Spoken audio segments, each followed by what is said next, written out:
Makthal BJP అభ్యర్థి మహదేవప్ప సావుకు కారణము గోదల మంత్రి వాకిటి శ్రీహరిసారే అని ఆయన్నే బెదిరించిండని కావాలని కొందరు కాంగ్రెస్ మంత్రిని కంట్లో పెట్టుకొని ఇంట్లో సిచ్చు పెట్ట చూస్తుర్రట.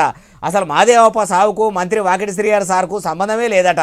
అట్లా ఇప్పుడు ఎవరన్నారే బాలన్న అంటారా ఈ నుండి చావుకు కారణాలు తెలుసుకోవాలి. ఫస్ట్ ఆఫ్ ఆల్ అకారణంగా ఎవరి మీద మాట్లాడడం అనేది అది మంచిది కాదు, ధర్మం కూడా కాదు. ఇన్నరా వాకిటి శ్రీహరి సార్ ఏమంటుండో ఇంకా మస్తుగానే అన్నాడు మొత్తం ముచ్చటి నుండి. నేను మీడియాలో అదే చెప్పిన.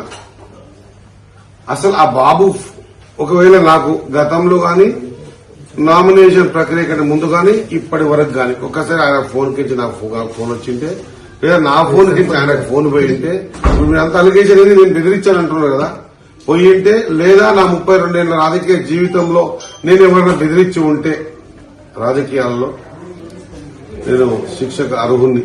ఇట్లా కమలం పువ్వు పార్టీ అభ్యర్థి మహదేవప్పకు ఫోన్ చేసినట్టు కాల్ రికార్డులు దీపియండ్రి.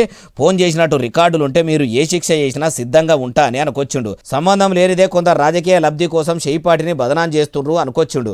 అయ్యా మంత్రి గారు, రాష్ట్రంలో అధికారంలో ఉన్నది మీరేనా? ఇప్పుడు మీ కాల్ రికార్డ్స్ ఎవరు బయట పెడతారు, ఎందుకు పెడతారు సారు? అయినా నిప్పు లేనిదే పొగరాదు కదా. ఒక మీ చేయిపార్టీ లీడర్లు చేయబట్టే పానాలు తీసుకున్నాడని ఒదికు కమలయ్యలు అంతా కూడా కాకులు మొత్తుకున్నట్టు మొత్తుకుంటారు కదా.